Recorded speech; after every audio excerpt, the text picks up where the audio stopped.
pequena em algumas situações. Alguns erros que a gente viu, que a gente está conversando com o pastor, foi mais assim, a certeza de que não parou, porque era mais uma pegadinha do que uma resposta de Cristo. Aí teve pessoas que errou, porque a certa era muito parecida com a errada. Foi até a questão que ele falou, muitos erraram na questão quem escolheu, quem foi que aprovou os diáconos. A maioria chutou os apóstolos. Os apóstolos separou homens com aquelas qualidades e trouxe. Então, ou seja, a maioria chutou ali, foram coisas assim, se ele parar e olhar, eu me lembro ainda que a prova foi feita bem antes, mas na hora da aula, eu entrei aqui na hora que ele estava falando isso.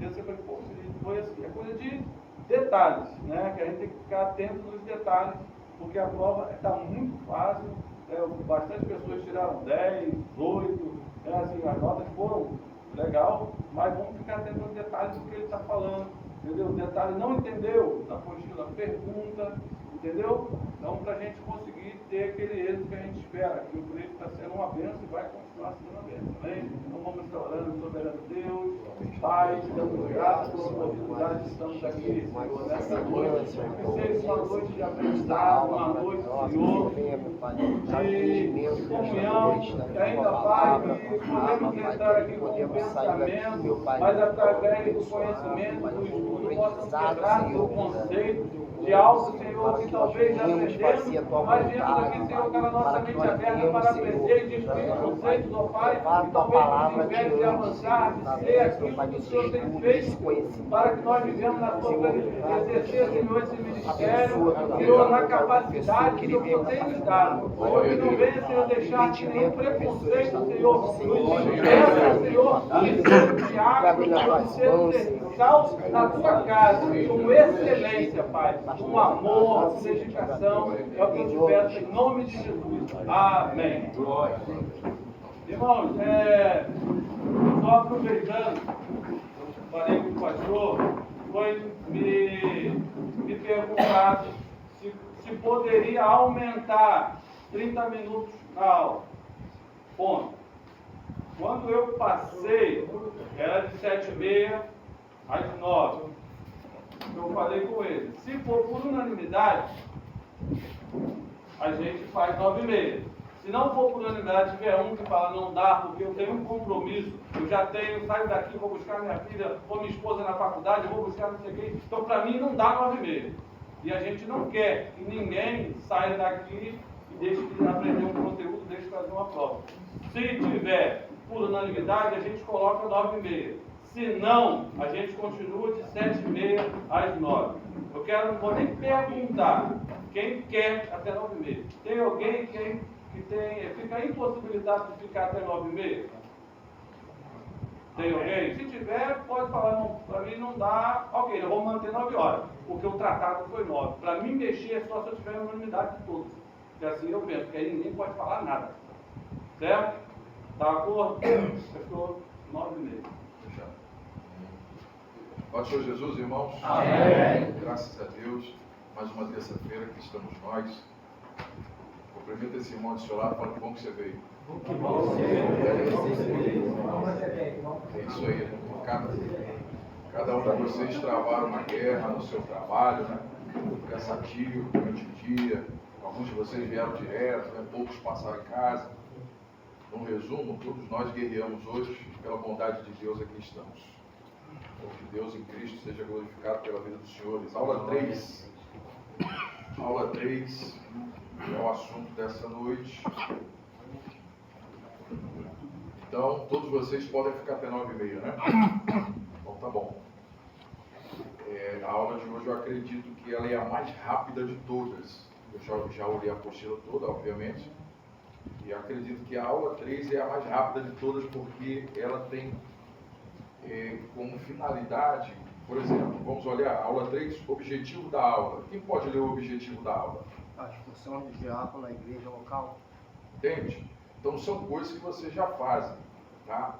São coisas que vocês já fazem. Sua função Então, quer dizer, a gente não precisa ficar aqui embelezando muita coisa, porque você já tem o ofício, né? Como o servo aí, como o diácono, tá? Primeiro ponto, tá? Aula 3, o diácono como um servo operante. Princípio do servir, aí em aspas, né? Servir para liderar. Uma coisa que a gente tem que deixar bem claro, meus irmãos, é que ninguém lidera sem antes servir. Em outras palavras, ninguém fica em pé para ensinar sem antes sentar para aprender. Tá bom? Então, a vida do homem de Deus não é de achismo. O homem de Deus tem que sentar para aprender. Tá? O maior rei que Israel teve não foi Saul, foi Davi, obviamente. O maior rei, respeitado até hoje, é Davi. Sua fama fala ainda hoje, né? Um dos seus maiores feitos não foi derrubar um gigante, foi construir um estado. Israel saiu de um sistema de tribo para virar um império. Quem deu origem a isso foi Davi. Davi foi ungido rei por volta dos seus 15 a 16 anos. Pastor, por que essa idade? Presta atenção. Os filhos mais velhos de Jessé estavam no exército de Saul naquela época. Se a gente lê Números e Deuteronômio, me perdoe se eu não lembrar aqui agora de cabeça, mas tenho certeza que está nos dois, que o Senhor disse a Moisés que todo homem apto para colocar a mão em arma deveria ser maior de 18 anos. Então, se Jessé tinha 8 filhos e Davi era o caçula, e na ausência de 3, então é possível que os 3 primeiros tinham entre 22 e 18. Então tem 5 meninos em casa, 3 foram para a guerra, tem 5 em casa.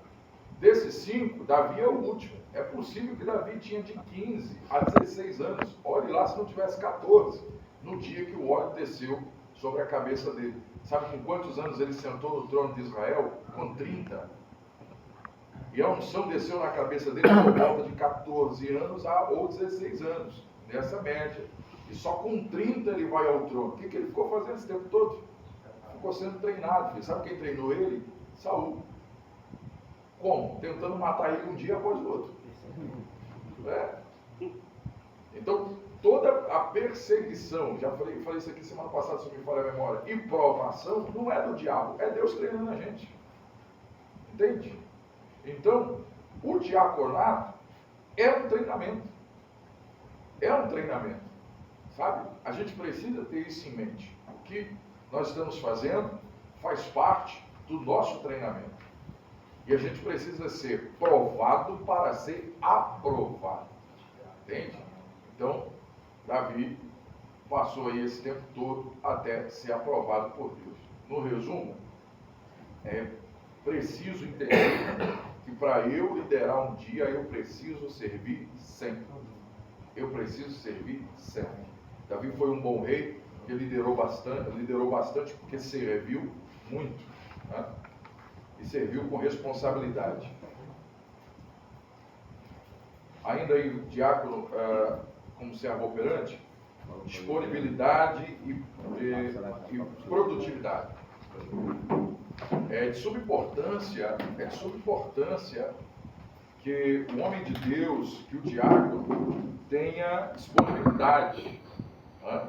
Eu não conheço, tenho até dificuldade de entender um indivíduo ser diácono e não ser disponível. Né? Não combina muito essas duas coisas. Né? Um diácono não ser ou não estar disponível para o serviço, para servir naquilo que ele foi chamado. Então, prioridade em estar disponível em 100%. Mas, pastor, eu trabalho, pastor, eu sou casado. Óbvio que se a gente voltar na primeira aula, a gente vai lembrar que a escolha dos homens de Deus, todos eles eram homens de extrema ocupação. Certo? Então fica bem claro que Deus não conta com ocioso, com ansioso, com desocupado. Deus conta exatamente com quem tem muita responsabilidade. Certo? Então, por quê? Porque você cuida da sua casa, você cuida das suas coisas. Então Deus não vai chamar ninguém irresponsável. Mas toda essa tua ocupação te torna disponível para a tua vocação diaconal. Você tem que estar disponível. Quando a trombeta tocar, era assim com Moisés, era ou não era? Tinha vários toques de trombeta. E Deus disse assim: Moisés, não anuncie errado, senão os homens não entendem para que estão sendo chamados. Né? Então, para cada toque de trombeta, os homens estavam disponíveis para o serviço. Então, quando a trombeta soar, você tem que ser o primeiro a chegar. Tem que ser o primeiro a chegar. Salvo alguns percalços do caminho, né? Como o trânsito, por exemplo. Mas o diácono, ele é o primeiro. Por quê? Porque ele vai bajular a liderança deles? Não, porque, primeiro, ele foi chamado para isso. E segundo, o povo está tudo assistindo. O povo está tudo assistindo. Porque se o pastor convoca e o povo chega primeiro que o obreiro, é feio para o obreiro. É feio para o obreiro, porque o povo vai estar de olho. E no meio desse povo tem outros candidatos. E um dia eles vão ser diáconos e vão atropelar a gente se a gente ficar marcando bobeira. Porque Jesus deixou bem claro, até as pedras clamarão. O que não vai faltar é trabalhador. Então, a gente tem que estar sumariamente, prioritariamente, indiscutivelmente, disponível para a obra do Senhor. Certo? Fidelidade dos bastidores. Aqui tem muita coisa para falar em fidelidade dos bastidores. Eu gosto de uma, sabe? Eu gosto de uma. Porque o meu pastor, ele pode estar ausente 90% do meu dia. Mas eu menciono ele como meu pastor. E não vou aceitar, isso penso eu, tá? Não vou aceitar se alguém falar mal da pessoa dele para mim. E vou te dizer outra coisa. O pastor é um ser humano igual você. Sujeito a errar igual você. Mas é uma liderança sobre a minha vida. Que Deus colocou. Então, criticar o homem de Deus, essas coisas não podem sair da minha boca. Nos bastidores, eu preciso honrar a minha liderança. No caso, o meu pastor. Nos bastidores, porque falar dele na presença dele, né, irmão? Qualquer um de nós fala. Né? Mesmo você sabendo que a sua defesa nunca vai chegar nos ouvidos dele, até porque você não faz isso para que ele saiba. Você faz isso porque você é fiel. Fiel a Deus, fiel à comunidade onde você está e fiel ao seu pastor e aos demais obreiros. Tá? Então, o diácono precisa ser fiel nos bastidores da sua liderança. Então, esse negócio de que o obreiro congrega na igreja e só fala mal da igreja, eu desconfio dele. Eu desconfio dele. Vocês estão aqui ou vocês foram embora? Vocês foram calados para mim. Me preocupa seu silêncio. Entende? Então, eu penso assim, acredito que os senhores também, né? Acredito que os senhores também. Veja bem, em uma reunião se discute muitas coisas, se discute muitos assuntos, mas não se toca na unção de ninguém. Sabe? Então, é muito importante que o diácono, nos bastidores, não permita que ninguém fale do seu pastor. Não permita que ninguém fale da sua liderança. Pastor, mas se for um companheiro meu, vou falar igual Moisés falou, os levitas, no dia do culto do bezerro. Moisés falou assim, ó, vocês vão ter que matar eles. Irmão de vocês. Josué foi o primeiro a falar assim, ó, irmão meu não adora bezerro. Se adorou bezerro, não é irmão meu. Passou todo mundo no fio da espada. Mas como a gente não vai fazer isso com os irmãos, vamos lembrar de João, na primeira epístola de João, que João fala assim, olha, para tais obreiros maldizentes, a esses não dei nem água. Irmão, negar água é muito feio. É João que está falando. Na primeira epístola dele, a tais obreiros não dei nem água. Então o que João está dizendo? Te afasta de quem leva a vida só falando mal do pastor. Essa pessoa não construiu nada e só vai desconstruir a vida de alguém para você. E um dia, falando mal dos outros para você, vão falar mal de você para os outros. Amém ou não, senhores? Amém. Então, é de suma importância, obreiro, que nos bastidores venhamos defender o nome e a integridade do pastor presidente. Que é isso que se espera. Lealdade, fidelidade. Homem de Deus se comporta dessa forma. Aí nós vamos ter, no segundo ponto, as principais funções do diácono na igreja local. Alguém quer ler o primeiro ponto? O auxílio na organização de cultos. Auxílio na organização de cultos, né? Que culmina lá na disponibilidade, culmina lá no princípio do servir. Né? Então, o diácono vai estar nesse auxílio da organização do culto. Tá? No resumo, assim, isso não está na apostila, vai aqui meu ponto de vista. Diácono não senta. Eu acho que o único lugar que vocês sentam é aqui. Né? Diácono não senta. Diácono é um guerreiro, ele está em pé. Se bobear, até a oração dele é de olho aberto. Né? Porque ele está atento a tudo. Ele é o braço da sua liderança. Então, assim, eu não sei onde você atua dentro do auxílio do culto onde você congrega.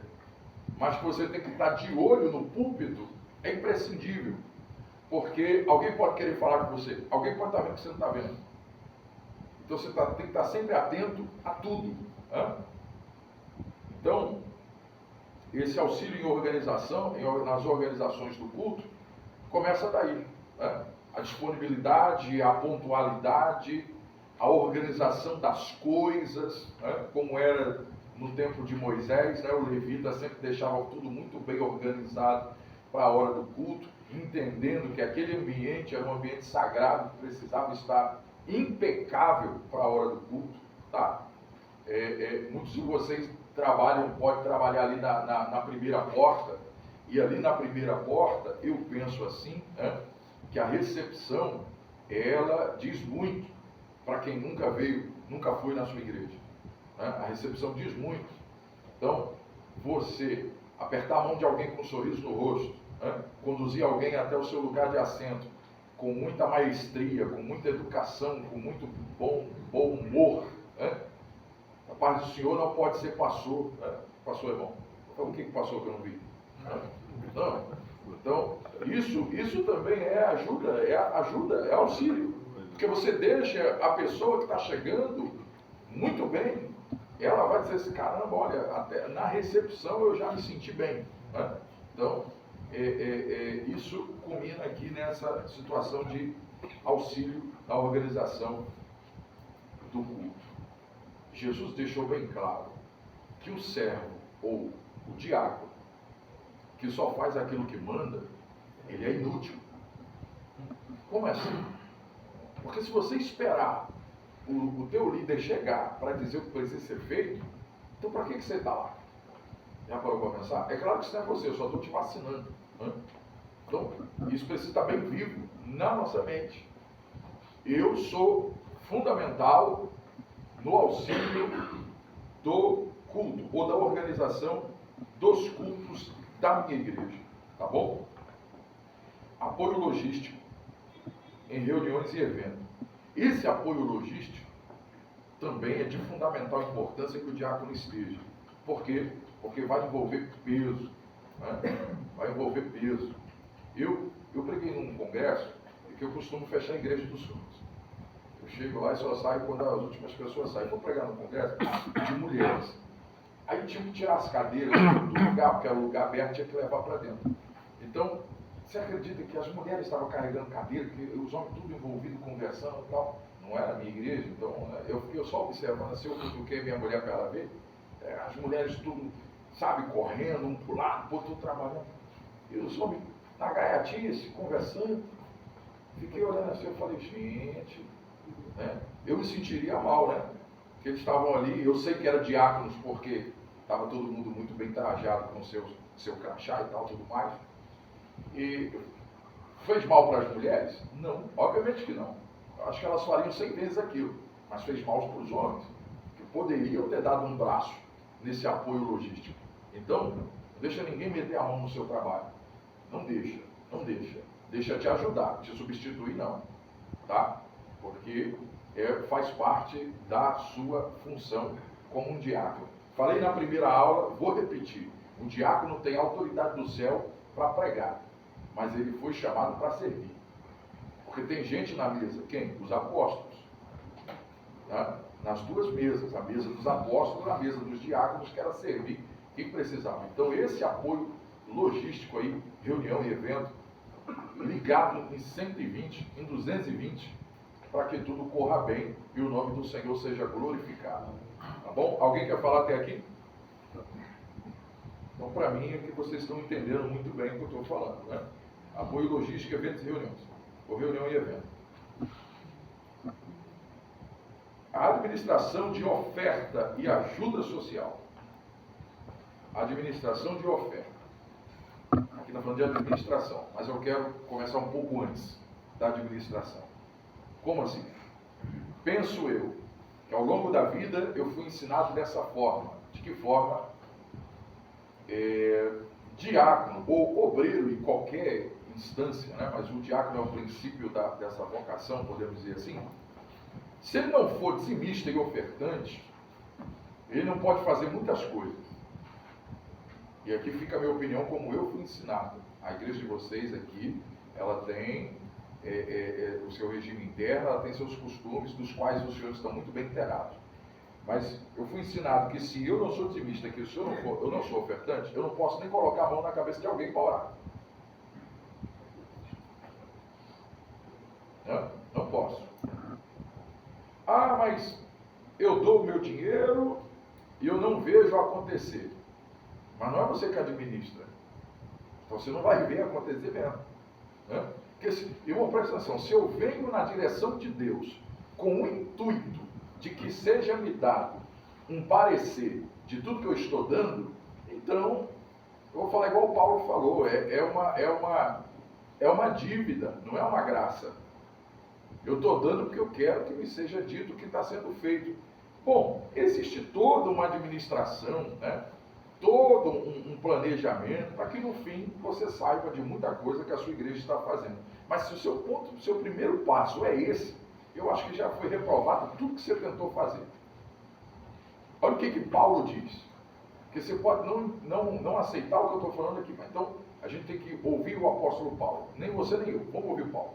Paulo diz assim, nessa administração de oferta e ajuda social. Paulo diz assim, todas as ofertas que ele fez, ele disse assim, ó, mediante a esse grande serviço que eu passei a vocês, para que estivesse pronto antes de eu chegar. Qual é o contexto? Paulo disse assim, eu estou passando em todos os lugares, estou recolhendo uma oferta que eu vou levar aos pobres em Jerusalém. Aí ele escreve dizendo assim, aos Coríntios, ele diz assim, eu vou passar aí, já adverte aos obreiros, para que esteja pronto antes que eu chegue, que eu vou chegar, vou pegar e vou sair, porque a minha viagem é grande, eu ainda tenho outros lugares para passar, e ele cita, como Tessalônica. Então quer dizer, ele tem uma rota. Então ele precisa que os obreiros estejam afiados na administração desse serviço, ele chama oferta de serviço. Porque todo mundo tinha que estar muito bem inteirado, com maturidade, para entender que o pobre, a viúva, o necessitado, as necessidades e as demandas da vida cristã dependiam deles. Você não vai ver nenhum obreiro de Paulo dizendo, mas para que é? Jerusalém está precisando para quê? Não. Paulo chegou lá e antes de chegar deixou bem claro, olha, não seja por tristeza, viu? Nem por necessidade. Qual é a tristeza? A tristeza é que eu vou dar algo que é meu. Eu estou dando o que é meu, então eu estou dando com tristeza, porque eu estou precisando. Então não dê ora bolas. Não dê, porque se você está triste em abrir mão de uma oferta para a administração do ministério onde você serve, irmão, não dá. Não dá porque você está dando o que é seu, não é de Deus. Aí Paulo diz, nem por necessidade, e eu gosto dessa parte. Nem por necessidade, nem por quê, senhores? O que é necessidade? É a ausência do dinheiro. Vamos usar uma suposição? Vamos lá, vamos usar uma suposição. Está aqui o presbítero Alain. Vamos supor que agora, ele tem R$1 milhão no bolso. Não cabe no bolso, deve ser em Pix. Então, ele tem 1 milhão. Aí, ele olhou para um de vocês e quer dar 100 mil. Alguém aqui tem 100 mil? Se tiver também é bom que eu não fale. Hã? O Alan, quer 100 mil. Então, aí deu 100 mil. Por quê? Porque ele viu uma necessidade. Mas vamos supor que o irmão falou para não esquecer dele, tem 2 milhões. O presbítero aqui tem 1 milhão. Mas ele olhou para ele e falou assim, ainda assim eu vou te dar 100 mil. Ele precisa? Não. Por que ele está dando? Ele está honrando. A palavra honra é exatamente isso ao pé da letra. Dar a quem não precisa.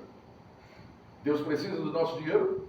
E por que damos? Damos exatamente porque ali mora a honra. E o Senhor deixou bem claro, honro os que me honram. E os que me buscam na madrugada me acharão. Entende? Quando nós lemos os Israel levando a oferta no deserto, Deus disse em Deuteronômio pela boca de Moisés: todo mundo que me trouxer, Moisés, na porta da congregação, diga a meu povo, 4 vezes mais eu darei a eles o que eles estão me dando, de coração voluntário.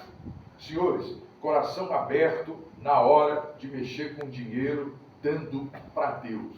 Aleluia. Então, seja fiel no seu dízimo, seja fiel na sua oferta. Não dê amarrado, não dê indagando, não dê querendo satisfação, dê sabendo que um Deus que não precisa, por você está sendo honrado e te promete 4 vezes mais do que você está dando. E eu nunca vi Deus dever nada para ninguém. Ok? Obviamente que tudo que a Bíblia fala de oferta, tudo que a Bíblia fala de dinheiro, vai terminar em dinheiro. Tudo que a Bíblia fala de dinheiro vai terminar em dinheiro. Você quer ver um exemplo? Um único Senhor, ou um único senhorio que Jesus dá. Vou repetir.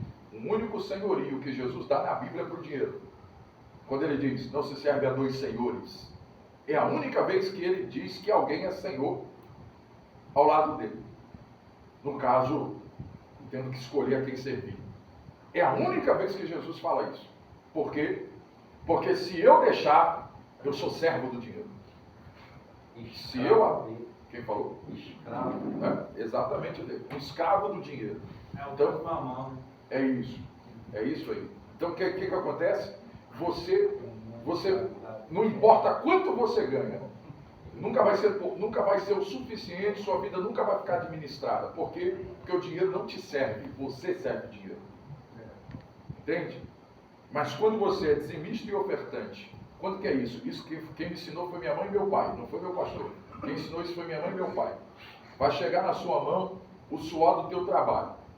Vai chegar na tua mão o suor do teu trabalho. Aí o que você faz? Você deixa um pouco do suor no mercado, deixa um pouco do suor no combustível, do seu carro, da sua moto, deixa um pouco do suor no colégio das crianças. E por último, você vai levar o suor no altar. Não, se saiu de lá primeiro, é lá que você tem que ir primeiro. O do Senhor é o do Senhor, porque não se negocia honra. Não se negocia honra. Não faz sua vida e pensa assim, sobrou aqui é de Deus. Não, primeiro, está aqui o que o Senhor me deu, então de Deus está separado. Eu costumo dizer, vou repetir, eu costumo dizer, que quando o casal comeu do fruto que Deus proibiu, aí Deus tirou eles do jardim. Mas antes de tirar, Deus disse assim, ó, de toda árvore do jardim comerá livremente. Melhor, está escrito assim, ó, ordenou o Senhor Deus. Depois você lê em casa, isso é Gênesis 2,16. Ordenou o Senhor Deus ao homem, de toda árvore do jardim comerá livremente. Presta atenção, Deus está dizendo, tá aí, se quiser coma. Não, ordenou. É uma ordem de Deus comer toda árvore do jardim. Mas lá no verso 17, ele diz, porém, da árvore do conhecimento do bem e do mal dela não comerás, porque no dia que dela comer, certamente morrerás. Então o que ele fez? Comeu. Aí a pergunta é, se não era para comer, por que plantou lá? Se não era para comer, por que deixou lá? Era só não ter, ninguém comeria. Só que Deus está dizendo, de toda comerá livremente, menos dessa. Então eu chego a uma conclusão, que Deus me dá 90% de tudo que eu tenho. E Ele só me pede 10%. Ele deu 90% para o Adão e disse, essa aqui não. O que ele está dizendo? Essa é o dízimo das outras. Então quando ele comeu o que era de Deus, ele perdeu tudo que ele tinha e teve que ralar muito para conseguir a presença de Deus de volta. Então, Quando a gente pega o que é de Deus, Deus está dizendo, eu não sustento você, você está pegando o que é meu. Entende? Então, quando a gente fala de administração de oferta, de ofertas de culto, ação social, mais oferta em dízimo, né? O dízimo, muitas coisas vocês podem dizer de dízimo.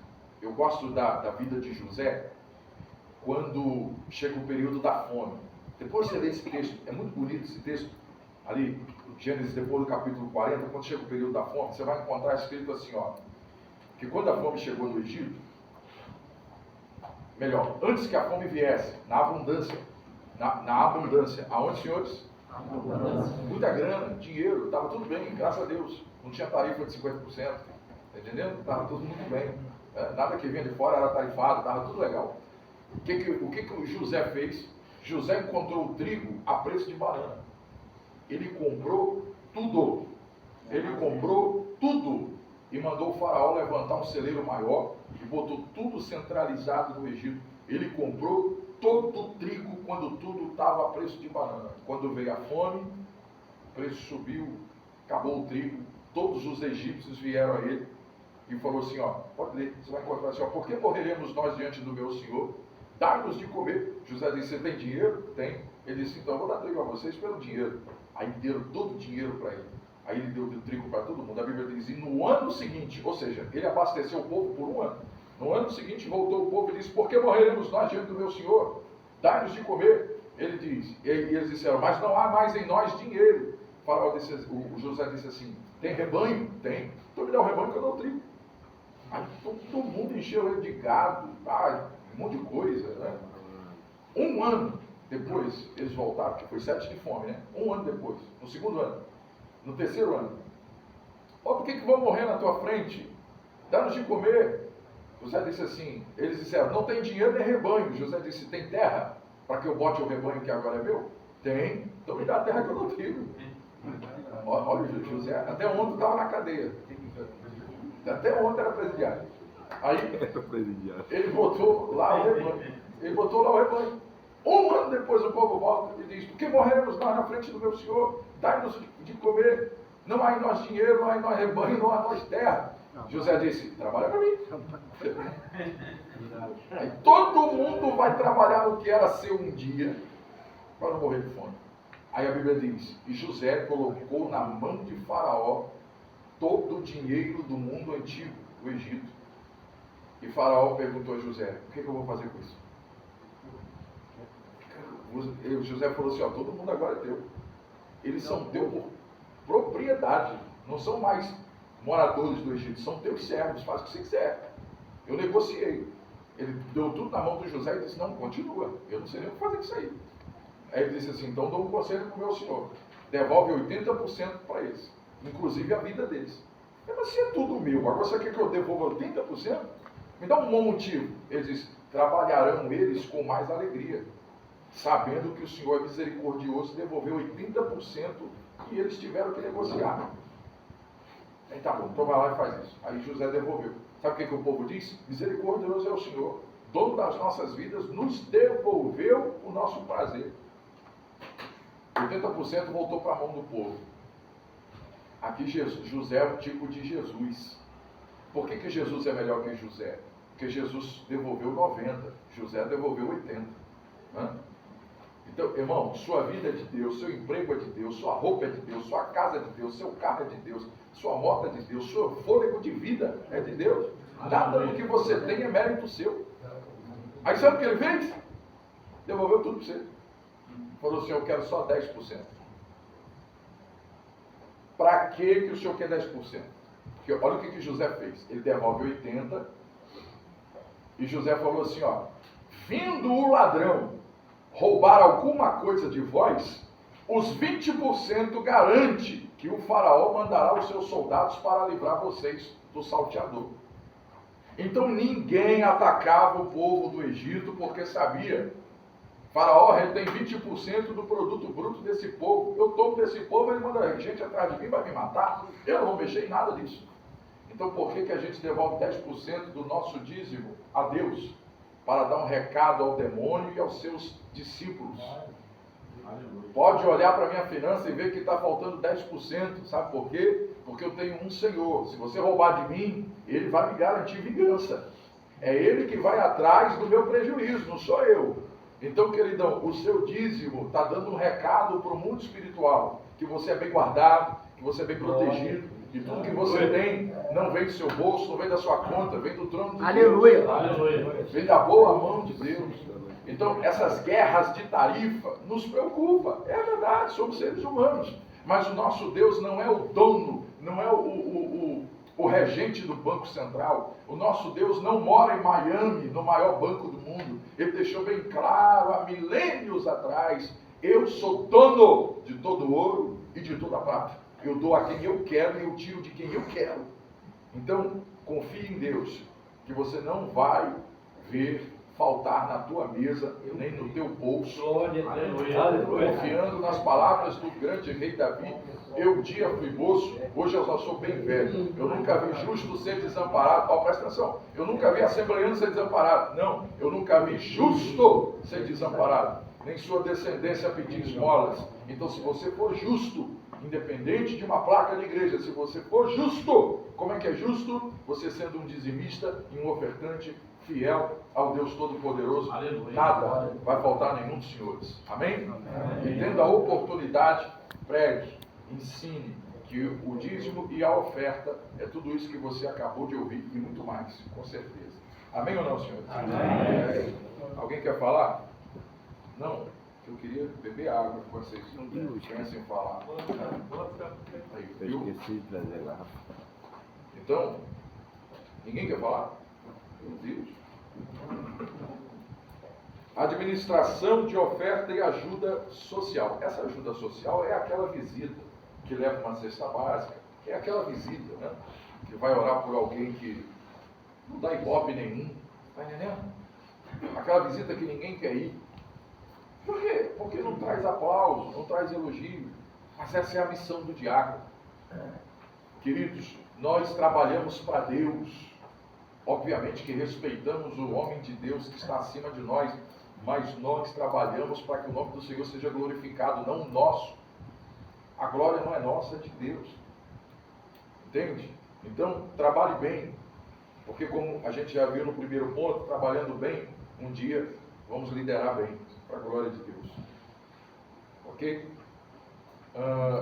Apoio ao pastor e aos presbíteros. Em todos os meus comentários, culmina nisso aqui. Não é? Apoio ao pastor, aos presbíteros. Tá? Apoiar em tudo. Na sua agilidade, na sua oração, no seu trabalho, né? Na sua prontidão. Entendeu? Eu penso, e eu acredito que vocês vão concordar comigo, seu pastor não quer seu mal. Seu líder não quer seu mal. Se eu falar para você assim agora, ó, vai acabar aqui, eu queria que vocês fossem ali comigo. O que vocês vão dizer? Vocês vão dizer assim, ó, aonde? Ali não basta, eu quero saber aonde. Porque é automático. Vamos ali? Aonde? Hã? Vamos ali comigo? Aonde?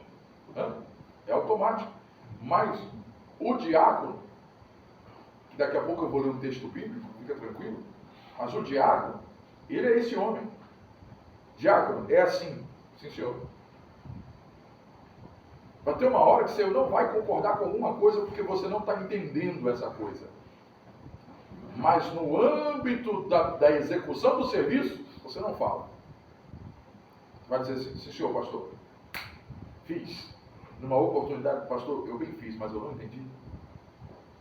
Com todo respeito, eu não entendi. Talvez por isso não concordei. Pode me explicar? Mas já está feito. Já está feito. Porque parte do ponto de que se o pastor te outorgou, toda a responsabilidade é dele. Não saiu da tua cabeça a execução de alguma coisa. Não foi você que tomou essa decisão. Então, de uma coisa você tem certeza. Executa bem o serviço, mesmo sem entender. Depois vai ser feita uma explicação, sabendo você que toda a responsabilidade vem de quem te outorgou toda a autoridade para ser feito o que te foi ordenado. Então, porque não é que você não possa questionar, é que até para isso tem momento. Até para isso tem momento. A gente quer, às vezes, questionar numa hora que o serviço precisa ser executado. Então, todo mundo aqui é amigo de todo mundo. Entendeu? Então, mas o mais preciso é entender esse apoio, o que ele envolve. Ele envolve todas essas coisas e outras mais. Alguém quer citar um apoio? Vai ficar tudo em silêncio, que eu vou beber água. Fala aí alguma coisa. Ninguém quer falar.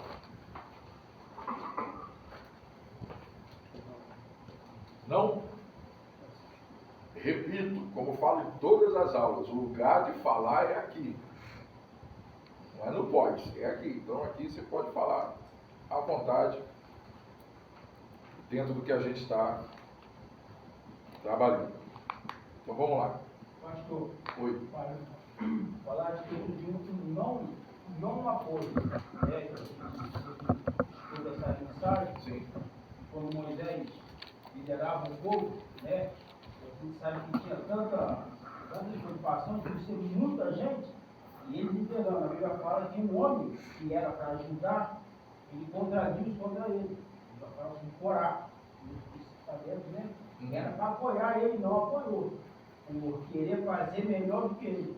Então, eu estou citando, né, porque como o irmão está passando aqui a lição para a gente sabe que por mais que muito tenha uma ideia, essa lição, ela está vindo para desfazer essa ideia e mostrar o caminho. Correto. É isso? Correto. Então, o Corá, o que ele fez? Ele foi contra o líder por achar que podia fazer. Mas independente que ele era um servo de Deus, era como que conversava com Deus, ele achou que podia. Exatamente. Meu irmão? Exatamente. E o que aconteceu? Moisés falou, se Deus fala comigo, ele falou assim, se Deus não fala comigo, você vai morrer de morte natural. E a sua família vai no seu enterro te velar todo dia. Mas se ele fala comigo, a terra vai se abrir e você vai morrer. Verdade. É isso que aconteceu. Na mesma hora o povo veio, abriu a terra e ele morreu com todo aquele que foi contra Moisés. Perfeito. É, meu irmão. É todo cuidado, né? É exatamente, o apoio é exatamente isso, né?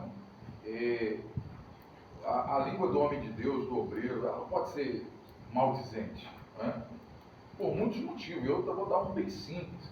Todo mundo aqui já tem uma idade madura o suficiente para entender seu papel no reino de Deus, né? E o nosso papel não é de menino, é de homens que decidem, não só por sua família, mas pela comunidade onde ele congrega.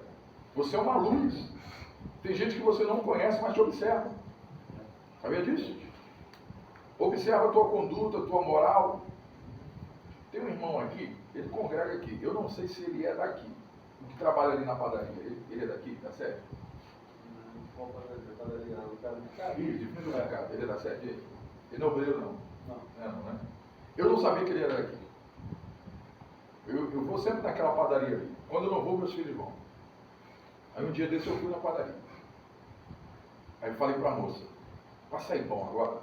Ela falou assim, daqui uns minutinhos o padeiro falou. Falei, ok. Então eu vou levar 10 pães.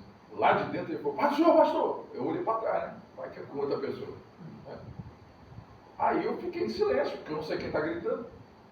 Aí a moça, que não é crente, no balcão, ela falou assim, não, pastor, que ele conhece o senhor. Eu falei, oxente, quem é que ele conhece? Aí quando ele saiu, eu reconheci ele. Falei, rapaz. Ele falou, não, eu falo para todo mundo do senhor aqui. Eu falei, não tenha juízo, não faça essas coisas não. Não faça essas coisas não. Ele, não, eu falo para ela, falo para outra, não, pastor, quando ele vier aí e tal, pá, que nem sempre ele está lá. Aí quando eu vejo ele aqui, aí eu já gravei o rosto dele. O Marcos, isso. Então, mas aí, eu lhe digo, se eu estivesse naquele balcão, dando uma cantada na moça que estava me atendendo. Giripoca ia piar. Você não ia girar, né? Ia O dar padeiro ia estar lá, o ainda não. E assim como ele, ó, eu vou falar para você, eu estava em Juiz de Fora, eu estava pregando em Juiz de Fora. Aí a Aline, minha mulher, falou assim, vamos ali no centro, eu quero comprar um adereço, acho que era uma meia, ou era uma camisa fina para usar por baixo de uma roupa. Sabe como é mulher, né, irmão? Mulher veste 300 roupas num corpo só. Porque lá estava frio. Aí eu falei, tá, vamos lá. Aí entrei numa loja que eu vi uma Bíblia muito bonita.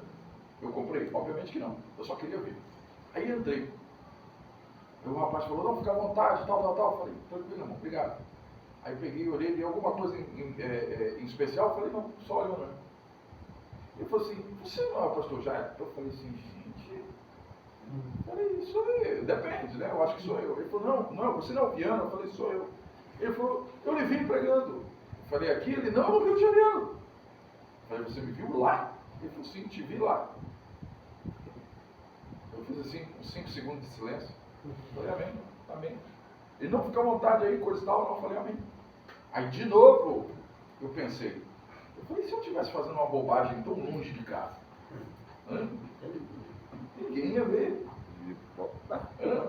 Mas Paulo disse que nós somos colocados como espetáculo. O que é espetáculo? Tem plateia, gente. Tem plateia. E se um dia parecer que não tem ninguém, o que os ímpios, ou pessoas que não têm vida com Deus, chamam de consciência pesada, eu chamo de Espírito Santo. Para eles é uma consciência pesada, porque não aceitaram a Cristo. Mas quem tem Espírito Santo, pode parecer que não tem ninguém. Mas o Espírito vai dizer a você, eu estou aqui, eu estou vendo. Então, é importantíssimo que nós tenhamos esse tipo de conduta. Porque não tem ninguém vendo? Não, porque é certo. Esse é o correto. É isso que se deve se esperar de um homem de Deus. E de fazer também. Conheço homens que não são crentes, mas têm muito caráter, têm muita conduta. Sabe?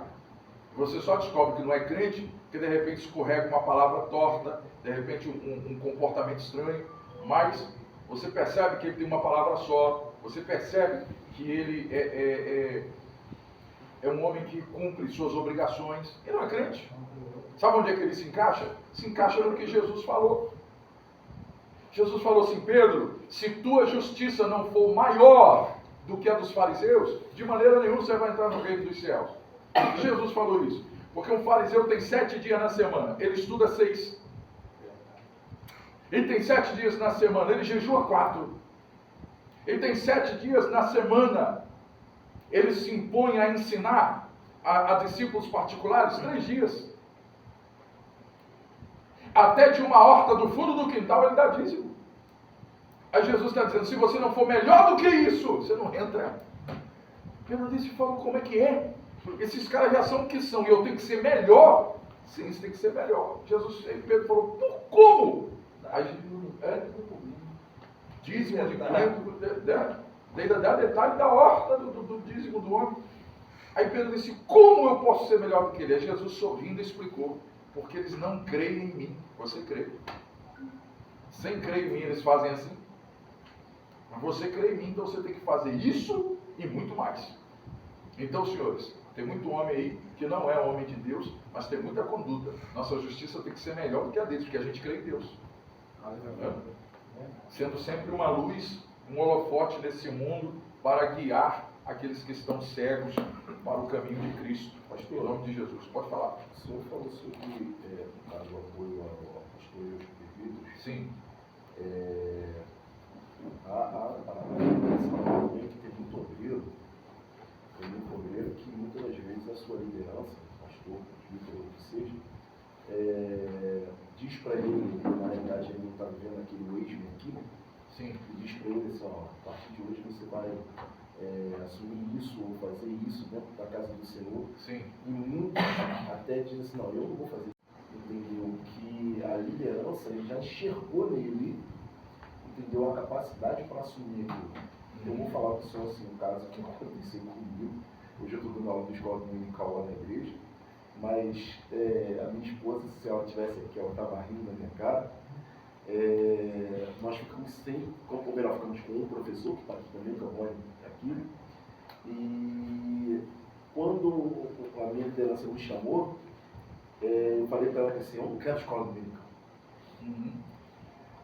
Eu falei para ela em casa, e sem saber que ele já estava, eu falei para ela que assim, se me chamar para a escola dominical, eu não quero. E aí ele chamou na casa dele, para a gente bater um papo. Quando sentou, ele veio com a revista e falou assim, você pode dar aula. Ela simplesmente saiu de lá rindo da minha cara. E assim, eu fui embora para casa e falei, eu não posso te falar mais o quê? entendeu? E hoje nós estamos dando aula na escola dominical. Então, assim, eu estou citando esse exemplo porque, assim, muitas vezes a gente acha que não é capacitado, a gente acha que não pode fazer aquilo, ou a gente não quer abraçar essa obra, entendeu? Mas eu acho que, assim, o apoio a essas pessoas, a essa liderança, entendeu? Tem que vir do eis-me aqui. O eis-me aqui é, se eu estou sendo separado para aquilo, entendeu? Eu tenho que ter disponibilidade, eu tenho que me colocar à frente e vamos abraçar e o Senhor vai nos ajudar. Sempre assim, com certeza. Concordo, número, gênero e grau, que uma vez chamado é porque tu já foi experimentado, já está na visão de quem te chamou, você está pronto para exercer, entende? E ainda que você tenha temores e tremores, que é extremamente normal, veste a camisa e faz. Veste a camisa e faz, tá? Porque é como pregar.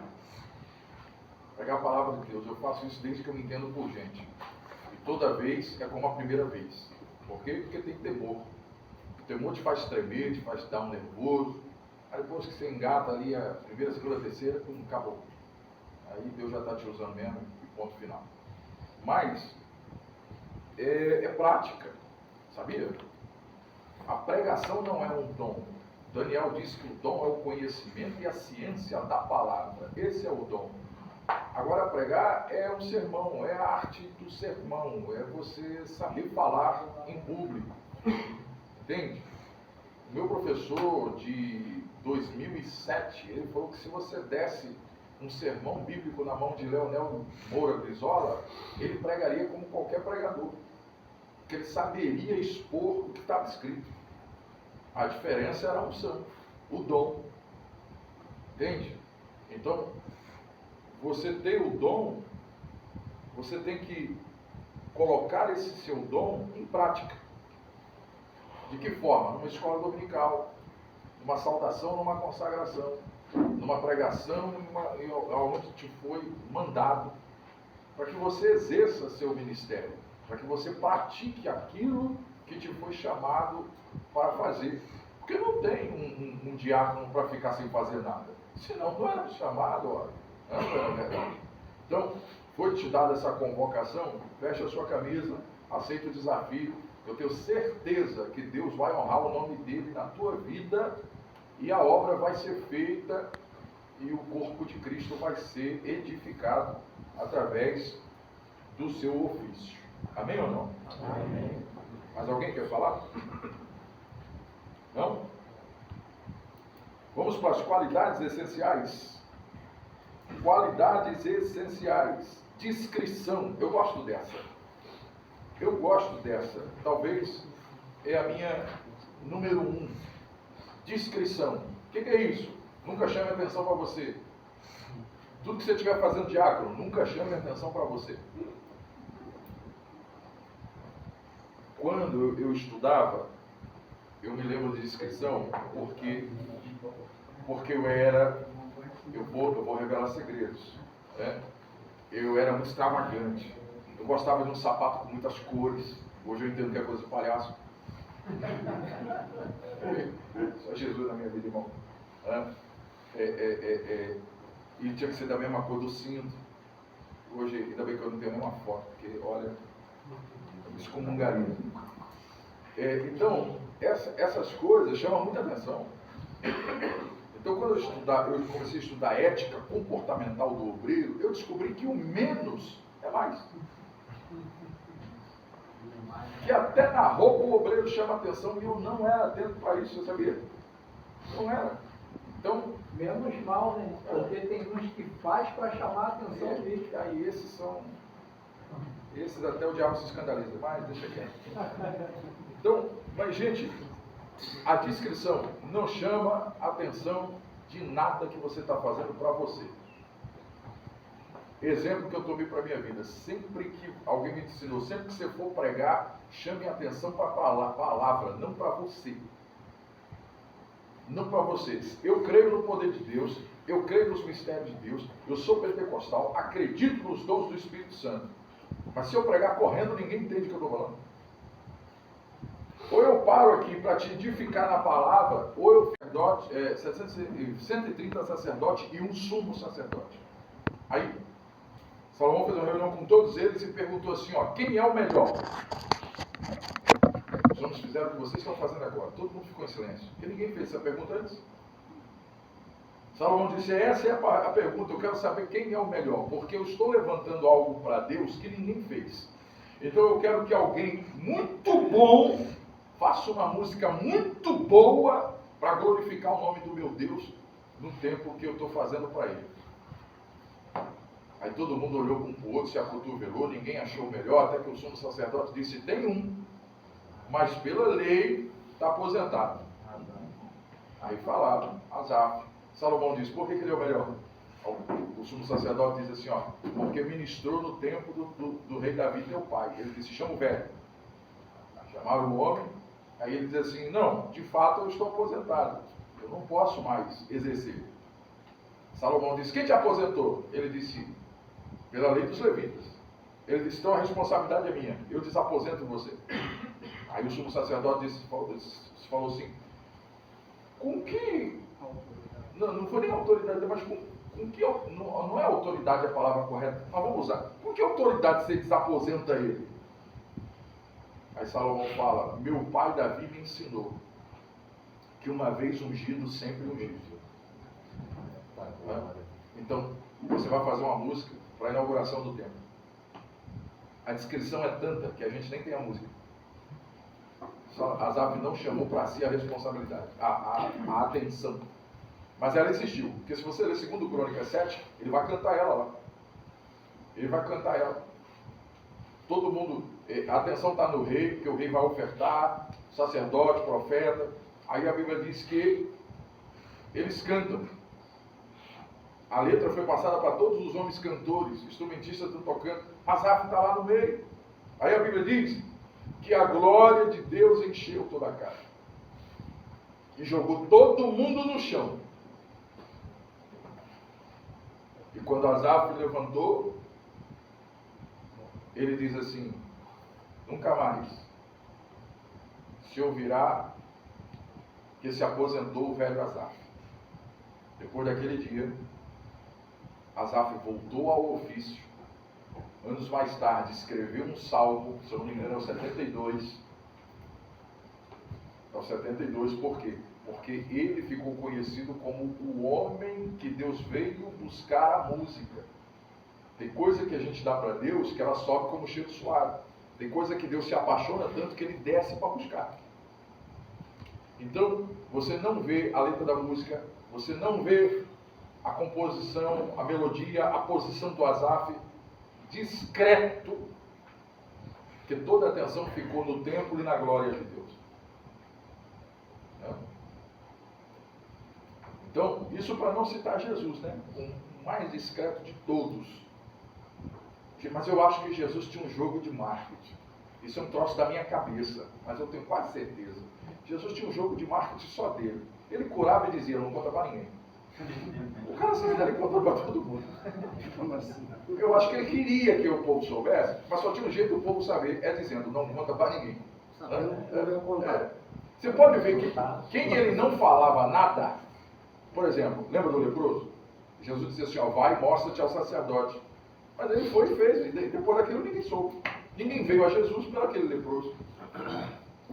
Mas quando ele curava alguém, expulsava o demônio de alguém, ele dizia, não conte a ninguém o que foi feito aqui. O menino do tanque de Betesda.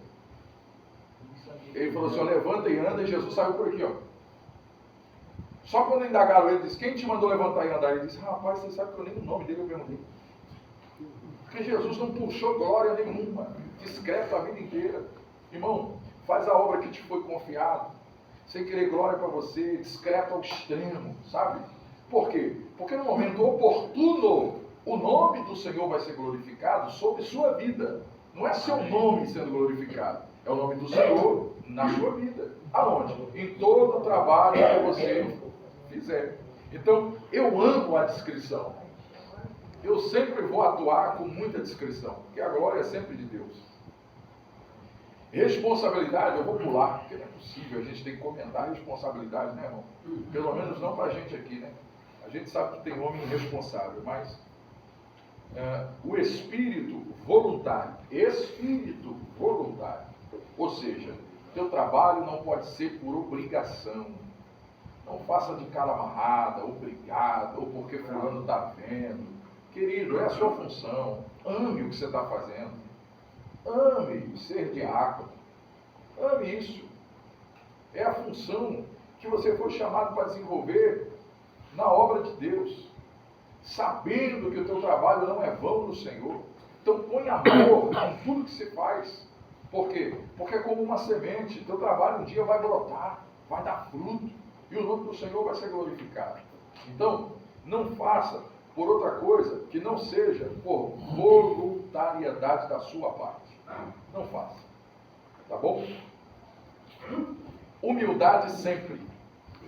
Humildade sempre. Jesus disse assim, ó, aprendei de mim, que eu sou manso e humilde, nas minhas roupas. É isso que ele disse? De coração. Então, a humildade, ela está dentro. Tudo que eu vejo fora de você é um reflexo do que você é por dentro. Tudo que eu vejo no teu trabalho. O que é trabalho? A Bíblia, quando ela fala de mão, ela quer falar de trabalho. Tudo que envolve trabalho na Bíblia vai ter mão de alguém envolvido. Pode reparar. Isaías disse assim, ó, ele verá o fruto do seu trabalho e ficará orgulhoso. Qual é o fruto do trabalho de Jesus? Eu e você. Humanidade. Por quê? Porque a mão dele está furada. A obra dele foi ser furado por nós. Então, hoje, quem diz isso foi João. Lê o Apocalipse, você vai ver que João fala isso. E João disse que a única coisa que ainda está marcada no corpo dele é a mão. Ele disse que viu o buraco na mão. Por quê? Porque aquele é o fruto do trabalho. Quem concorda aqui que Deus é justiça? Concorda que Deus é justiça? Você concorda que o salário do pecado é a morte? Você concorda que a gente peca sem querer? A gente tem ou não tem que morrer? Porque pecado é pecado, ora. Então por que a gente não morre? Porque Deus é justiça. Por que ele não arrebenta com a nossa vida? Porque alguém fez um trabalho. E a prova é uma mão vazada, buraco nela. E aquilo lá é que atesta que uma justiça foi feita por mim e por você. Então, há uma obra. Então, tudo que a tua mão faz vai dar um fruto futuro. Então, o diácono jamais pode estar de braços cruzados. Jamais. Então, sempre. E seja humilde em tudo que você fizer. Então, discrição, responsabilidade, espírito voluntário e humildade é a sua credencial. Não esqueça disso. Tá bom? Vamos nos novos tópicos. Quem pode ler para mim, por favor? Relacionamento com a liderança. Isso é importante. Isso é importante. Relacionamento com a liderança. Como? Você tem que estar perto. Você tem que querer estar perto. Sabe? Você não pode encarar isso como ordem e comando. Não, você tem que estar perto. Tem que ter um relacionamento. É que a gente vai fazer o culto dirigido pelo diácono. Um diácono vai pregar, um vai dirigir, o outro vai tocar bateria, vai guitarra. Só o diácono vai estar. Então você não tem que conhecer todo mundo. Um vai tirar a oferta, o outro vai dar uma saudação, falar uma ofertória. Vai ser todo mundo, um vai dirigir, vai todo mundo, só você não vai escutar. E vai ser o dia da formatura, vão receber o certificado, a família vai estar lá, de outra forma de estar fazendo, estar honrando o trabalho. Então, isso que vai. Isso é importante, senhores. Importante. Essa informação é muito importante. Então, vai ter esse culto para a gente dar glória a Deus junto por essa etapa cumprida, né? A pessoa, o senhor, na sua função, com toda a sua família reunida, aquela foto bonita, tudo para a glória de Deus e para a alegria nossa. Né? A gente trabalha para Deus, esse momento precisa existir. Tá? Não, o pregador vai ser o diabo, quem está apontando é o pregador, não. Não. Ele vai sentar lá e vai ver o diabo que vai pregar, ele vai dar no culto. Com muito gosto. O diabo vai pregar, não vai dirigir, não vai cantar. Muito forte isso aí, muito forte. Então, isso é relacionamento. Relacionamento com a liderança. E a comunhão também, né? Oi? A comunhão, para terminar, tem que ter a comunhão. Não faz, o cara vai ficar desesperado. Olha o coração dele batendo forte. Gente, comunicação eficiente. O que deveria ser uma comunicação eficiente? Alguém quer falar? O que seria? Uma comunicação eficiente. Ninguém? Se comunicar um com o outro. E um entender o que o outro necessita. A tua liderança, ela te comunica algo, você comunica algo à tua liderança e os dois estão em entrosamento. A palavra certa é essa, entrosamento entre você e a tua liderança. Comunicar e ser eficiente ao mesmo tempo para comunicar aquilo que está sendo comunicado. Essa eficiência, vamos lá. Tudo isso é verdade, tudo que vocês falaram é verdade.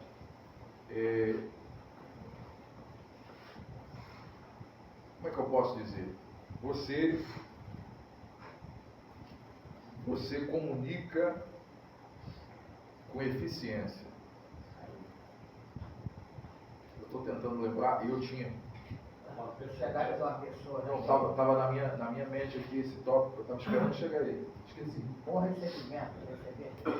Não entendi. Bom recebimento, saber receber as pessoas na igreja. Também.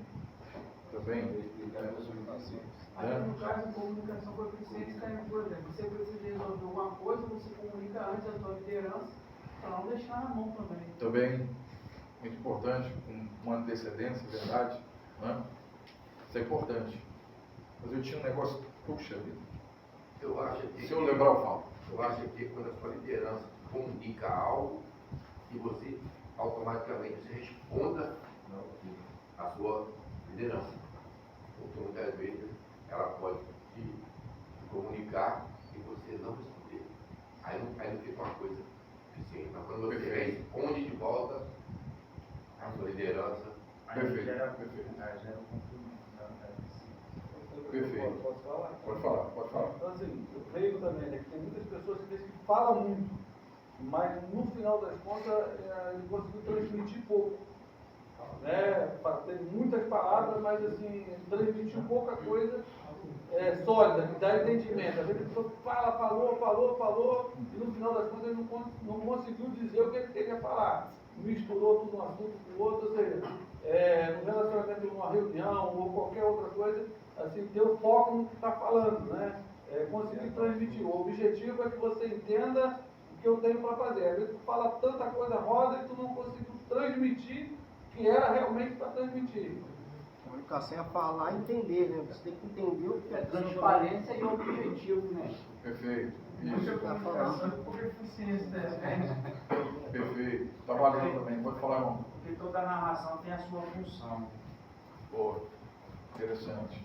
Fala, irmão. Voltando, meu irmão, lá no Moisés, a Bíblia fala que quando Moisés é chamado para liderar o povo, ele fala para Deus: Senhor, mas eu não sei falar. Sim. Aí Deus fala: então Arão, o seu irmão vai contigo para saber comunicar as pessoas. Sim. É uma forma de comunicação também. Também. Eficiente também. Muito bom. Então, vocês falaram até. Foi até bom esquecer que aí vocês participaram.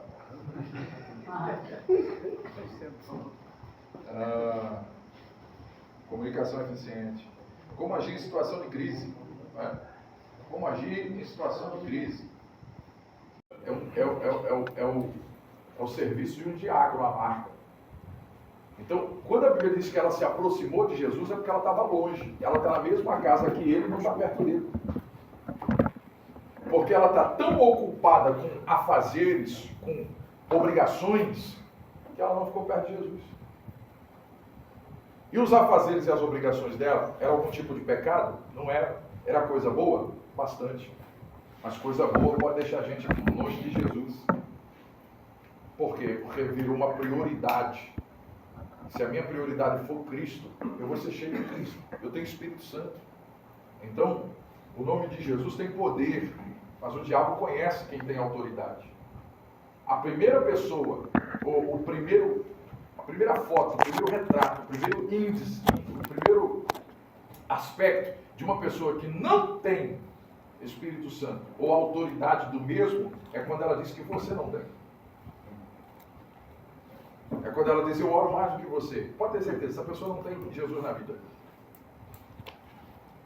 Se ela é levada a criticar uma conduta sua, dizendo que você é ou que você não é, coisa que Jesus não fez, já desconfie que ela não tem Espírito Santo. Ou não tem autoridade do medo? Hein, pastor? Pode falar. Tem algumas igrejas que têm perdido tanto a sua característica que os endemoniados entram lá dentro nem se manifestam mais. Os demônios.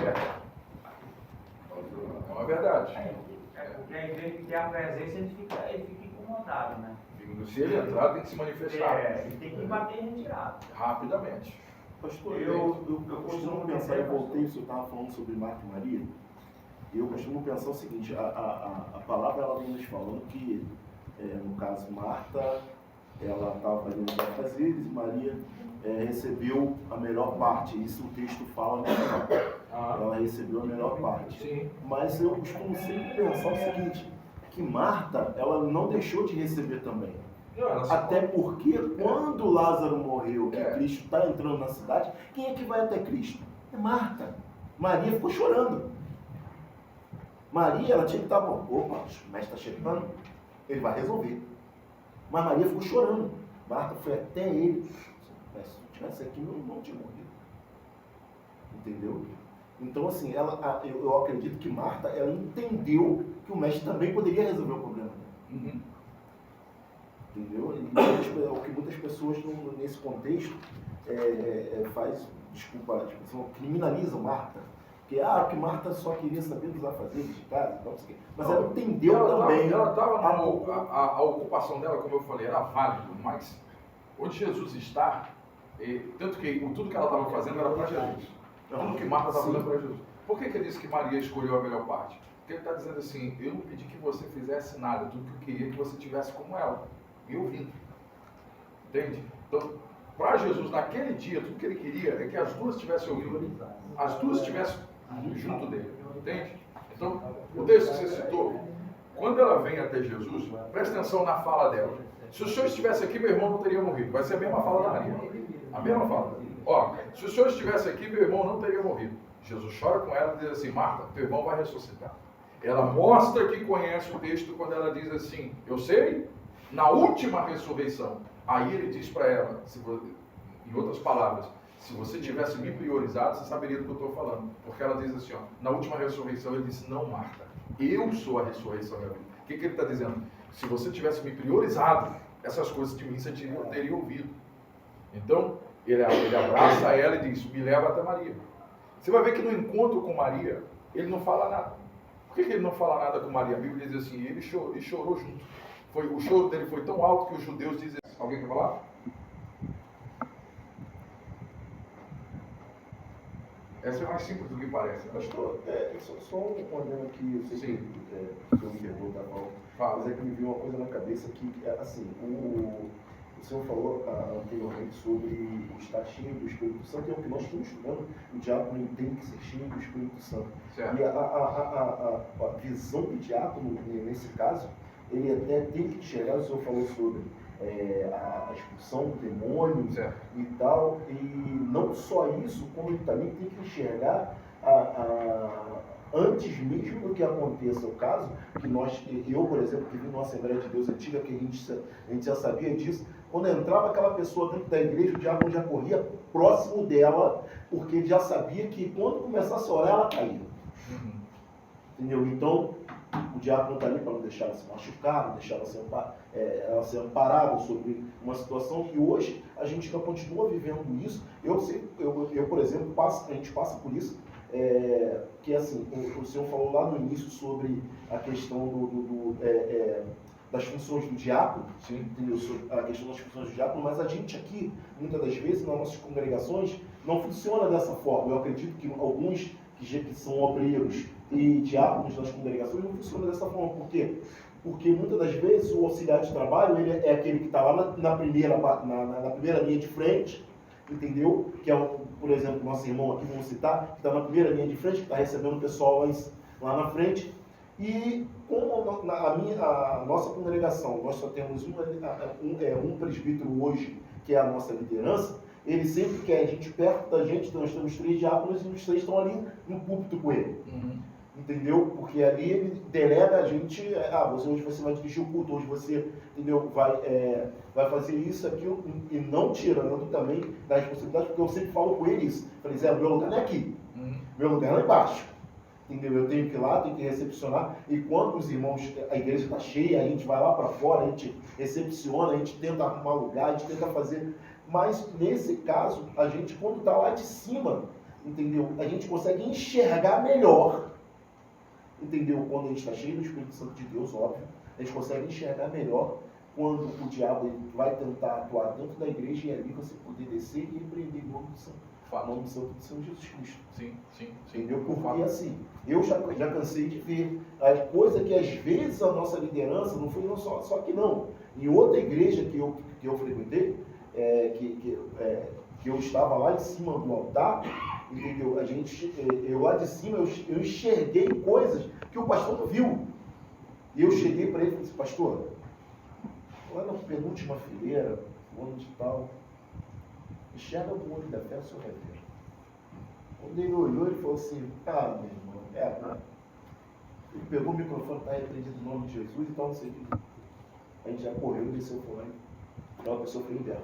Entendeu? Então assim, quer dizer, a gente tem ali de cima do altar também, eu acho até estratégico, a gente tem um panorama do que está na igreja, do que a gente precisa na igreja até também, entendeu? Porque a gente está vendo que, opa, acabou o lugar ali, vou precisar pegar uma cadeira, entendeu? Vou precisar fazer isso aqui dali de cima, a gente Tá complicado. Então não adianta o diácono falar assim, não, vem com porrete. Outro dia o cara falou comigo.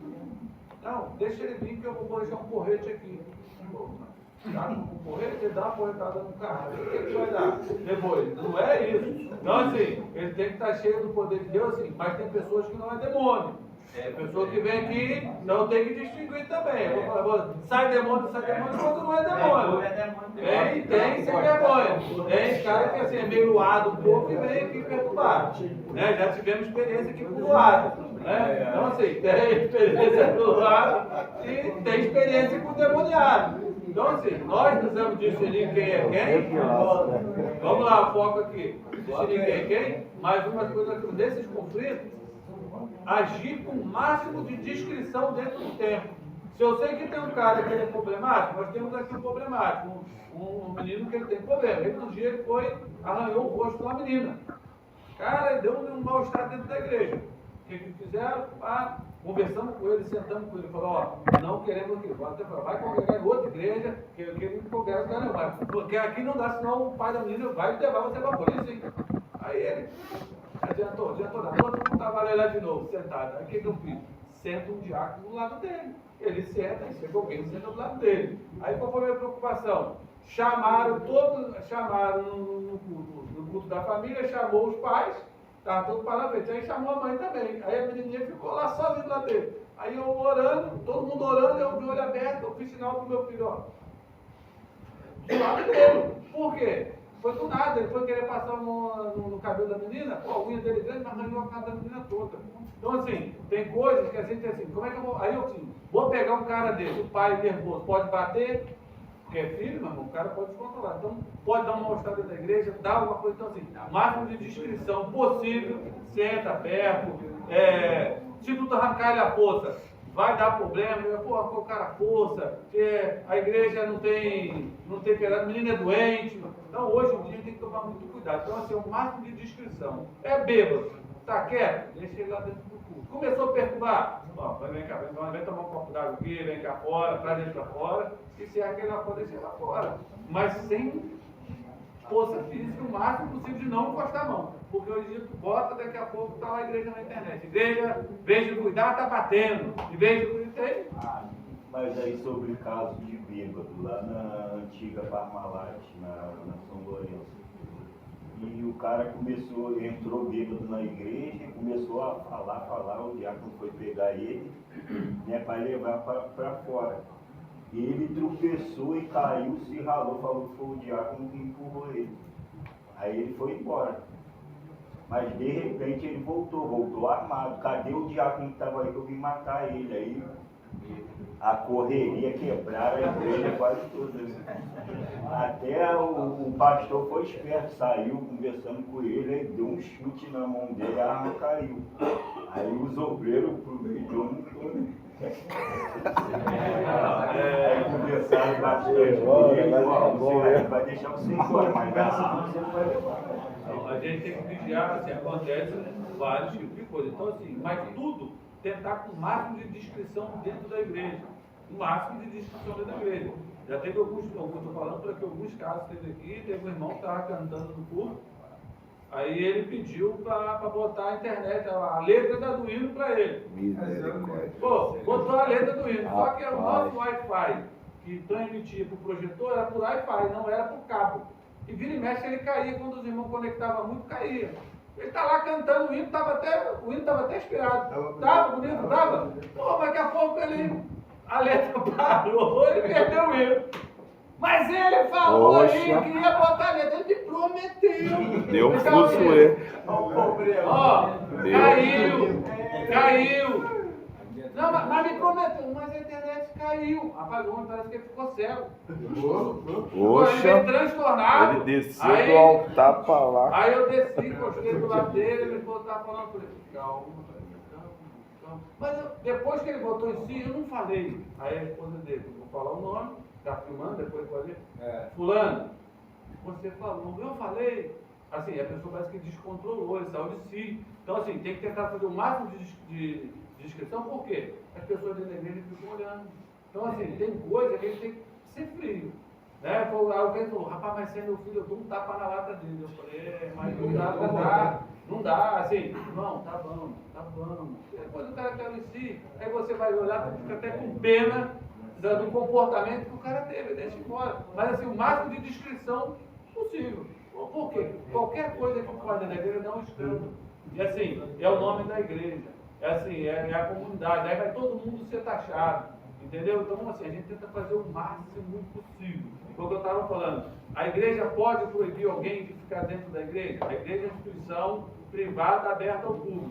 Ela não pode proibir. Quando é que ela vai proibir? Desde quando a pessoa que está lá, ela vai atentar contra a segurança das pessoas que estão lá dentro. Então, se ele é uma pessoa descontrolada ao ponto, igual esse cara que foi armado, tem alguém lá que vai atentar à segurança das pessoas, a gente pode pegar, se ele insistir, entrar na delegacia e pedir uma medida protetiva que ele não entre lá. Se ele temar entrar, ele vai ser preso por ter violado uma medida protetiva de segurança.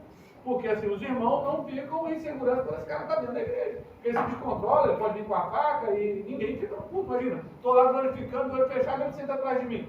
O cara é doido, me passa a faca no pescoço e eu quero esse cara perto de mim. Então não dá. Então assim, nesse caso que a pessoa é descontrolada, aí a igreja vai entrar. Mas mesmo assim, com discrição, conversar, chamar num canto, espera o culto acabar. Olha, assim, assado, não vem mais, procura outro lugar. Com muita descrição, evitar pegar, brigar, a gente não precisa, porque se fosse assim, a gente contratava uma empresa de segurança. Agora ele tem que botar diácono para segurança. Entendeu? Amém. Também a gente não pode deixar pessoas desse tipo assim querer fazer bagunça na casa de Deus. Exatamente. Está entendendo? Porque a casa de Deus tem muita gente que se aproveita porque nós somos crentes, acha que nós somos povo, chega lá e quer fazer gracinha. Eu não vou dar um nome aqui à figura. Teve um certo dia que eu estava lá no culto e chegou um cidadão lá, chegou embriagado. Aí, como ele estava molhado, falando com ele, ó, você vai para casa, troca de roupa, você quer participar do culto, você volta e participa do culto, mas tira essa roupa, porque você pode até pegar uma pneumonia. O cara foi lá, tirou a roupa e veio de cueca. Ele deu sorte, porque eu não sou bravo não, graças a Deus. Quem é bravo é o meu cachorro. Está amarrado lá. O meu irmão Tiago estava lá. Ele deu sorte. Porque na verdade é o seguinte, a gente tem que respeitar aonde a gente está, e se eu sou o mordomo da casa do Senhor, eu não vou deixar o sujeito chegar e fazer não, mas que desordem, não vai. Igual aconteceu o lance aqui, naquela vez que pegaram o sujeito e jogaram lá do outro lado da cerca. Isso também aconteceu lá na nossa igreja, só que o cara falou, ó, tu some daqui, você quer vir aqui, você vem quando estiver bom. Quando você estiver bem vindo fazer bagunça, você não vai fazer não. O cara sumiu.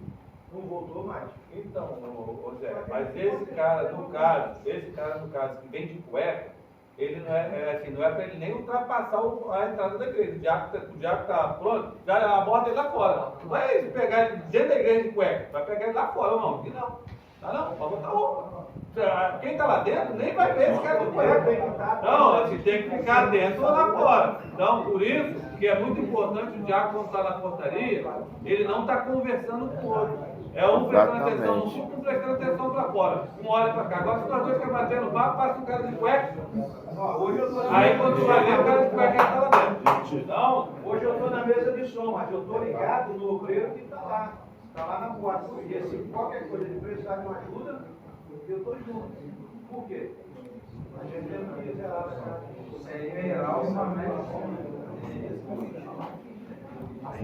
Senhores, então, entendemos então, ó, amém? Entendemos então, essa conversa nos levou a entender um pouco mais o desempenho, né? A atividade do diácono não é tão fácil como muita gente pensa, né? Não é. Envolve tudo isso aí que a gente já listou aqui nessa conversa bem rápida, né? Então, o diácono tem que estar atento? Sim, tem que estar atento, né? Geralmente, né, é melhor que sejam dois, né? Como disse Jesus, então, atento sempre. E como a gente já chegou à conclusão, os da portaria mais atentos do que os demais, porque atento a quem chega, né? Ao enredo que acontece ali. Então, não dá para o diácono estar na portaria e estar no WhatsApp, né? Eu acho que ele não vai conseguir ter o controle ali da porta principal da igreja. Então é muito importante isso, tá? Muito importante. Então, graças a Deus, a gente está aqui nessa conversa. Se vocês estão conversando é porque vocês estão listando acontecimentos que certamente precisam ser evitados. Em nome de Jesus não acontecerá. Que o Senhor afaste, né, essa gente de qualquer culto, mas vai que tem que entrar para ser liberto. Então, que o diácono em ação consiga conduzir essa pessoa até a presença de Deus. Então, tem aqui essa aplicação prática. Eu gosto dessa aqui, criação de um cronograma de escalas, né?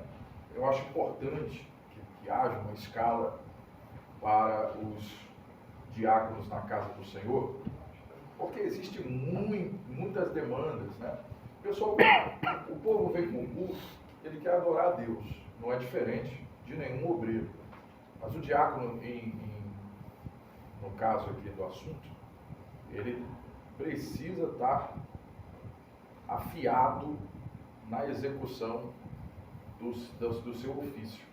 E às vezes a escala traz um cara direto do trabalho, não é verdade? Cansado, estressado. Então, querido, é importante, né? É importante que quando você tiver de escala, você perceba, entenda que todo o teu trabalho ficou lá esperando no outro dia. Que o que entra em ação agora é seu ofício, não é seu trabalho. Então, eu me lembro que Jesus deixou bem claro assim, ó, Apocalipse 2, eu conheço tuas obras e o teu trabalho. Tá? Trabalho, o Novo Testamento ele foi escrito em grego, né? Então, trabalho chama-se tripalo, que quer dizer sacrifício. E obra é avodar, que quer dizer adoração. Então, o teu trabalho é aquele que você faz para receber o teu salário. Então, o sacrifício que você faz diariamente, né, para receber no fim do mês o seu salário. Mas a obra é a que você faz na casa do Senhor, com adoração, no ofício, na escala que você tiver. Então, eu acho viável uma escala em que todos se ajudem, e que o culto chegue com um cheiro suave ao nosso Deus, que o povo vá para casa feliz, e que você também vá para casa feliz, ciente de que você também cultuou e exerceu muito bem o seu papel, mais uma vez, graças a Deus. Tá? Então, é de suma importância essa criação de um programa de escalas. Lista de atividades reais, a gente já entende o que é, não é? E o suporte. Então, alguém quer falar?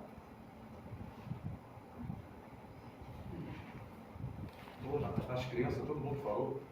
O bêbado, todo mundo falou. Hã? Eu acho que a igreja tem que ter um suporte das crianças. tentar se adaptar com aquela igreja, ter a sala para tirar as crianças, não ficar atrapalhando na hora do culto.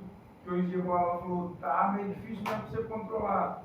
Como a lei hoje está favorecendo outro lado, pegar um filho da mulher encrenqueira, pô, o que vai fazer com meu filho? Você é maluco? Vai baixar o santo, que não é santo na igreja.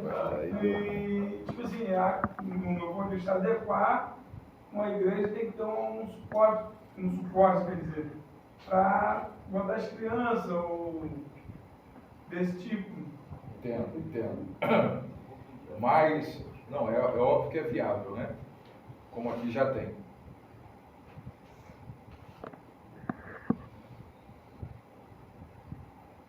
Existem uns textos aqui embaixo, Marcos, João e Hebreus.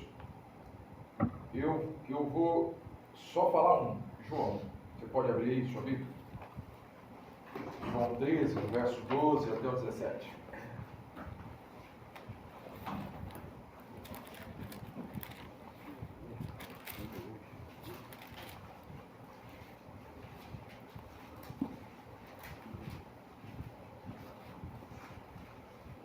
João 12. 12. Oh, perdão, 13. É do 12 ao 17.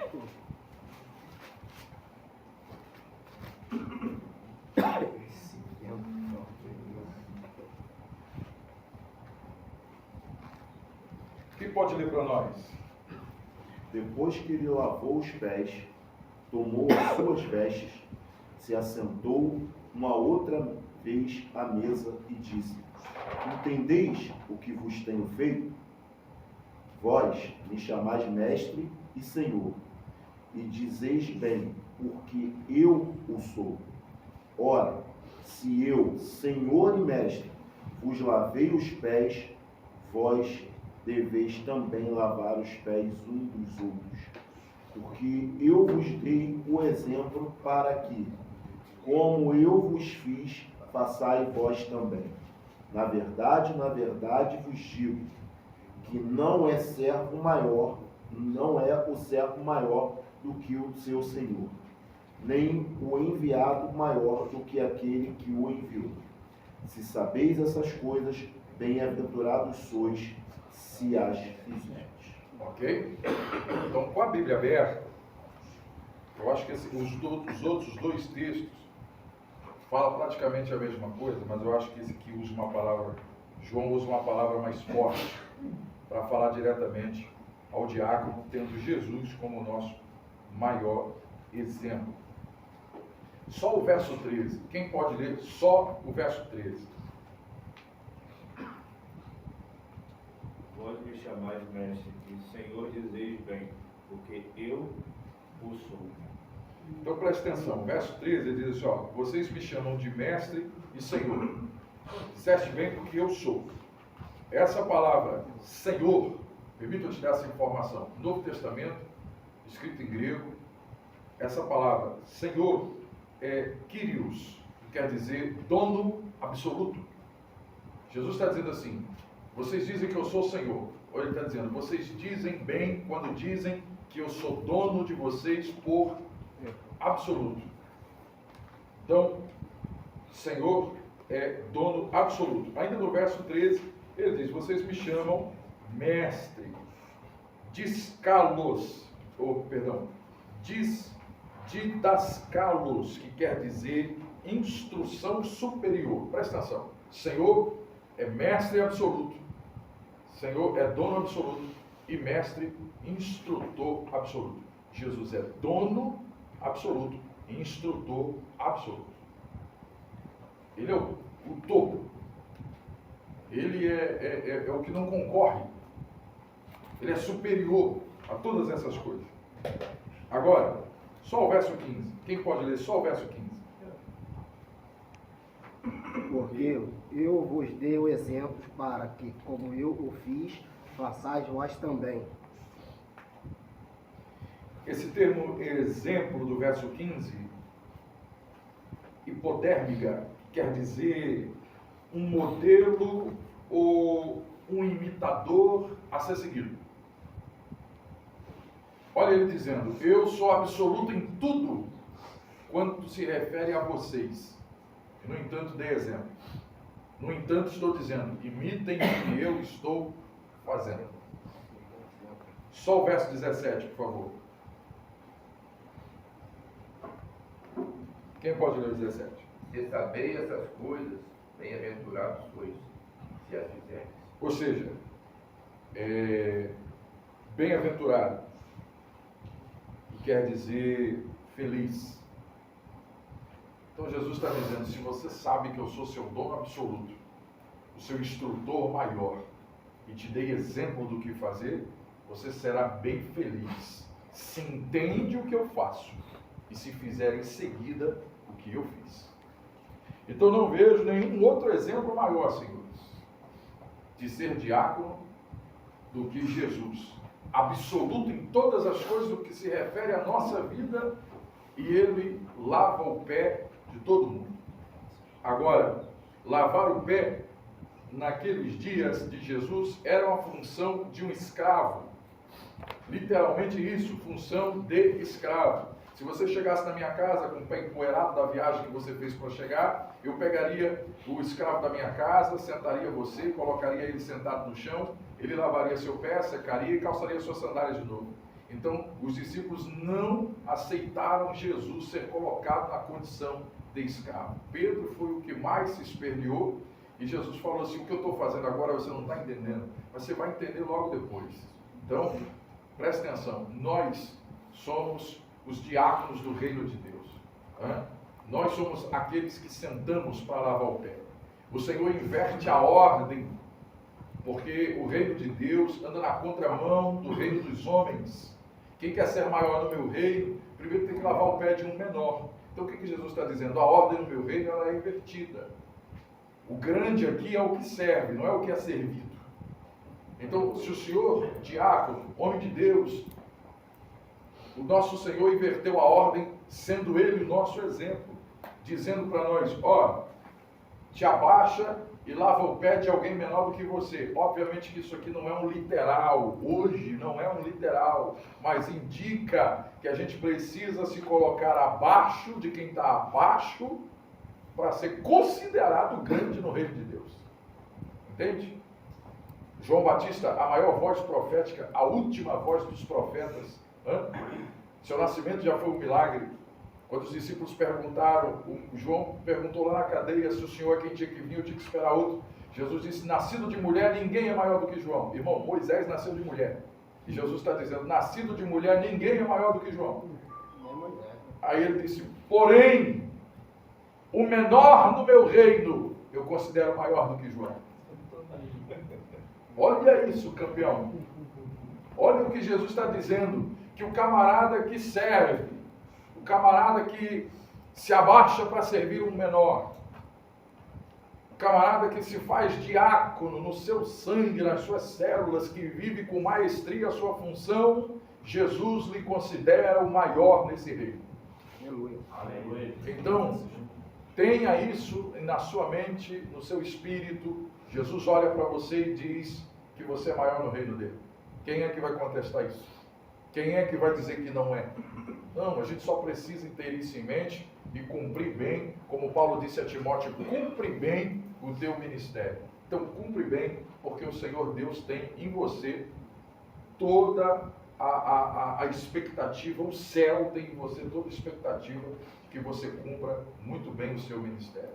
Seja maior no reino de Deus, servindo sempre os menores, que essa é a vontade de Deus para as nossas vidas. Amém ou não? Amém. Curva a sua cabeça, por favor. Pai, eu quero te agradecer pela vida dos meus irmãos. Aleluia. Que estão aqui com uma disposição e de coração pronto para te servir. Senhor Deus, nós estamos todos debruçados na Tua Palavra e aprendendo dela. Porque a Tua Palavra, ela nos molda, a Tua Palavra, ela nos completa, a Tua Palavra nos liberta de nós mesmos. Que todo preconceito, todo conceito, Senhor, tudo caia por terra e que seja somente o Senhor dando força a cada irmão meu para cumprir com coração voluntário seu ofício de diácono. E que o Senhor os conduza no caminho da verdade, levando eles ao brilhantismo do seu ministério, para que em tudo só o teu nome seja glorificado. Eu oro, Senhor Deus, e te agradeço no nome de Cristo Jesus. Amém. Amém, senhores? Amém. Antes de eu devolver aqui a oportunidade ao presbítero Alan, e com a permissão do bispo, irmãos, alguns de vocês sabem, outros não, mas eu trabalho com ensinamento desde 2007. Desde 2007. Então, eu trouxe alguns produtos, tá? Por exemplo,